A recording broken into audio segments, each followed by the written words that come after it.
Okay, trigonometric formula for class 10 CBSE. So sine of theta is equal to perpendicular upon hypotenuse, and that is associated with right angle triangle.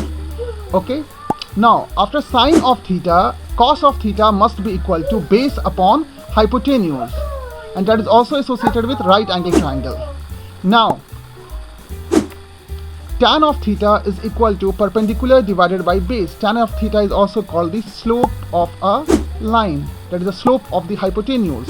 Now secant theta is equal to hypotenuse divided by base, and thus secant theta must be equal to 1 upon cos theta.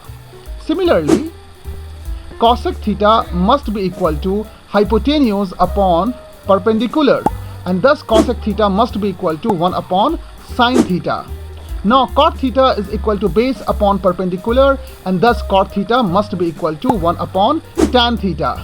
Now let's proceed further. Now we can say that sin theta must be equal to 1 upon cosec theta, and let's proceed further. Now cos theta is equal to 1 upon secant theta, and thus cos theta into secant theta must be equal to 1. Now tan theta is equal to 1 upon cot theta, and thus tan theta multiplied by cot theta must be equal to 1. Now cosec theta must be equal to 1 upon sin theta. Now let's proceed further. We can say that sec theta must be equal to 1 upon cos theta, and thus sec theta into cos theta must be equal to 1. And now let's proceed forward. Cot theta must be equal to 1 upon tan theta, thus tan theta into cot theta must be equal to 1. So like and subscribe Ibrahim sir, Advanced Research Center. Address is behind Siya Babu Petrol Pump, Patna Gaya Road, Jahanabad. Thank you very much. Hello students, तो आज हम लोग एक बहुत ही important topic पढ़ने वाले हैं जो क्लास 10th में है, दैट इज ट्रिग्नोमेट्री। और ट्रिग्नोमेट्री में हम लोग पढ़ने वाले हैं ट्रिग्नोमेट्रिक फंक्शन। तो आइए देखते हैं ट्रिग्नोमेट्रिक फंक्शन होता क्या है। तो ट्रिग्नोमेट्रिक फंक्शन पढ़ने के लिए सबसे ज़्यादा इंपॉर्टेंट है कि हम लोग एक राइट एंगल ट्रायंगल कंसीडर करें। तो सबसे पहले हम लोग क्या करेंगे, एक राइट एंगल ट्रायंगल ड्रॉ करेंगे। तो ये हो गया मेरा राइट एंगल ट्रायंगल, और इस राइट एंगल ट्रायंगल में लेट्स कंसीडर कि ये मेरा वर्टेक्स ए है, और ये मेरा वर्टेक्स बी है, और ये मेरा वर्टेक्स सी है, और राइट एंगल्ड एट बी है। ओके, यहां तक तो किसी को प्रॉब्लम नहीं है। अब अगर ये राइट एंगल ट्रायंगल है तो the side opposite to 90 degree, ये मेरा 90 डिग्री है, तो side opposite to 90 degree is called as a hypotenuse, hypotenuse, जिसको हम लोग एच से डोनेट करते हैं। ठीक है। अब अगर हम लोग एंगल सी को थीटा मानते हैं, if this angle C is theta, तो याद रखना थीटा के जो अपोजिट वाला साइड होगा, थीटा के जो अपोजिट वाला साइड होगा, that will be called as perpendicular, perpendicular, जिसको हम लोग पी से डोनेट करते हैं। अगर हम लोगों ने थीटा ए को कंसीडर किया तो ए के जो अपोजिट वाला साइड होगा, that is BC, will be called as perpendicular. लेकिन अभी हम लोगों ने कंसीडर किया है सी को थीटा, इसलिए हम लोग इसके अपोजिट साइड को परपेंडिकुलर कंसीडर करेंगे। अब ये एंगल मेरा कितना हो जाएगा, ये एंगल हो जाएगा मेरा 90 minus theta, 90 degree minus theta. क्यों? बिकॉज मुझे पता है sum of the angles of the triangle is 180 degree होता है। तो अगर ये 90 हो गया तो this angle plus this angle must be equal to 90 degree. तो हम लोग ये भी कह सकते हैं कि एंगल ए जो है this is a complement of angle C. अब हम लोग साइन ऑफ थीटा, साइन एक फंक्शन है, तो यहां पे हम लोग डिफाइन करते हैं ट्रिग्नोमेट्रिक रेशियोज, लिख देता हूं मैं ट्रिग्नोमेट्रिक रेशियोज, ट्रिग्नोमेट्रिक रेशियोज। तो ट्रिग्नोमेट्रिक रेशियोज में हम लोग क्या डिफाइन करते हैं, हम लोग एक फंक्शन साइन डिफाइन करते हैं। ये फंक्शन जो साइन है ये इनपुट लेगा थीटा को, और थीटा यहां पे क्या है, वेरिएबल। थीटा वेरी कर सकता है, थीटा जो है वो 0 डिग्री हो सकता है, थीटा मेरा 30 डिग्री हो सकता है, 45 डिग्री हो सकता है, 60 डिग्री हो सकता है, 90 डिग्री हो सकता है, और it can be greater than 90 degree. तो यहां पे थीटा जो है दैट विल बी वेरिएबल। क्या है, ये वेरिएबल है। तो साइन जो है वो थीटा को लेगा एज इनपुट, ओके और ये कुछ आउटपुट देगा, जो इसका आउटपुट होगा that will be equal to perpendicular divided by hypotenuse. इसका जो आउटपुट होगा that will be equal to perpendicular divided by hypotenuse. तो हम लोग ये कह सकते हैं कि साइन ऑफ थीटा जो होगा that will be the ratio of perpendicular and hypotenuse. ठीक है, दूसरा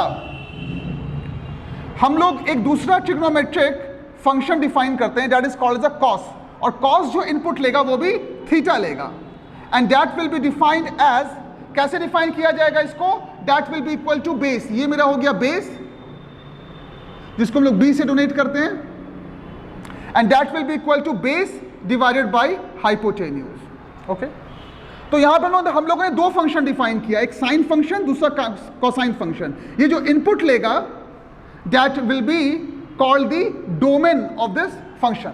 अब देखो, अगर हम लोग sign square theta plus cos square theta कर दें, अगर हम लोग sign square theta plus cos square theta कर दें तो ये क्या आ जाएगा, साइन स्क्वायर थीटा आ जाएगा मेरा परपेंडिकुलर डिवाइडेड बाय हाइपोटेन्यूज का स्क्वायर, क्योंकि साइन थीटा वही होता है, प्लस कॉस क्या है, कॉस जो है वो बेस डिवाइडेड बाय हाइपोटेन्यूज है, उसका स्क्वायर हो जाएगा, that will be equal to sine square theta plus cos square theta.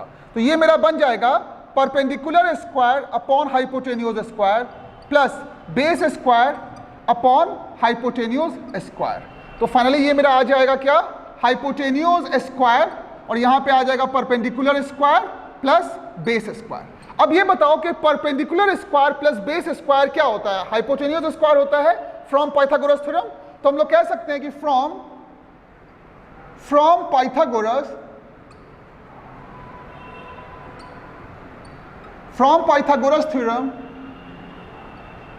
Theorem से हम लोग क्या कह सकते हैं, हम लोग कह सकते हैं कि perpendicular square plus base square must be equal to hypotenuse square. और ये बहुत ही इंपॉर्टेंट रिजल्ट है जिसको हम लोग प्रूव करेंगे, क्लास 10th में ही इसका प्रूफ है using the similarity of the triangle. तो हम लोग जब सिमिलैरिटी ऑफ द ट्रायंगल पढ़ेंगे तो हम लोग इसको प्रूफ करेंगे पाइथागोरस थ्योरम को। अभी हम लोग सिंपली इसको यूज करेंगे। तो perpendicular square plus base square क्या होगा, that will be equal to hypotenuse square from Pythagoras theorem divided by hypotenuse square, and that will be equal to 1। तो यहां से हम लोग कह सकते हैं कि sine square theta plus cos square theta is 1।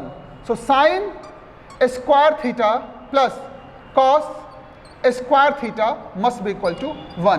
That is very important result. अब ये देखो कि अगर लेफ्ट हैंड साइड को और राइट हैंड साइड को cos स्क्वायर थीटा से डिवाइड कर दें तो sign square theta divided by cos square theta क्या होगा, tan square theta plus cos square theta divided by cos square theta क्या हो जाएगा, 1, and 1 upon cos square theta क्या हो जाएगा, सीकेंट स्क्वायर थीटा। तो ये एक दूसरा इंपॉर्टेंट रिजल्ट है। ये रिजल्ट क्या बोलता है, 1 plus tan square theta is equal to secant square theta. किसी को कोई प्रॉब्लम नहीं, ठीक है। अच्छा, यहां पे तो हम लोगों ने साइन से डिवाइड किया था इसको, अगर कोसाइन से हम लोग इसको डिवाइड करते, कोसाइन से डिवाइड किया था, अगर हम लोग साइन से इसको डिवाइड कर दें तब देखो क्या आएगा।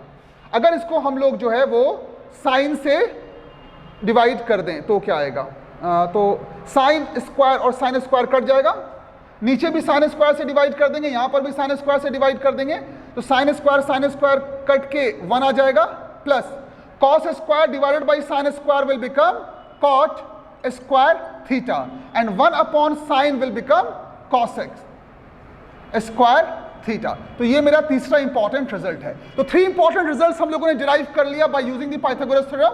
सो पहला रिजल्ट था sine square theta plus cos square theta is always 1, यानी थीटा का वैल्यू कुछ भी हो जाए, चाहे थीटा 45 डिग्री हो जाए, चाहे थीटा 30 डिग्री हो जाए, चाहे थीटा 60 डिग्री हो जाए, this will always be true for any value of theta. दूसरा 1 plus tan square theta is equal to secant square theta, it is also true, ये भी सही है, चाहे थीटा का कुछ भी वैल्यू हो जाए, चाहे थीटा 0 हो जाए, चाहे थीटा 30 डिग्री हो जाए, चाहे 45 डिग्री हो जाए, चाहे 90 डिग्री हो जाए या 90 से बड़ा, हर थीटा के लिए ये ट्रू होगा। उसी तरह से 1 plus cot square theta is equal to cosec square theta, ये भी हर थीटा के लिए ट्रू होगा। तो अभी हम लोग क्या कर रहे हैं कि इस तरह का पूरा सीरीज लॉन्च कर रहे हैं in the form of animation, and this will be free of cost. तो प्लीज लाइक एंड सब्सक्राइब कीजिए और जुड़िए इससे। We are coming with further classes, और क्लास जो है रेगुलर बेसिस पे होगा, तो प्लीज ज्वाइन।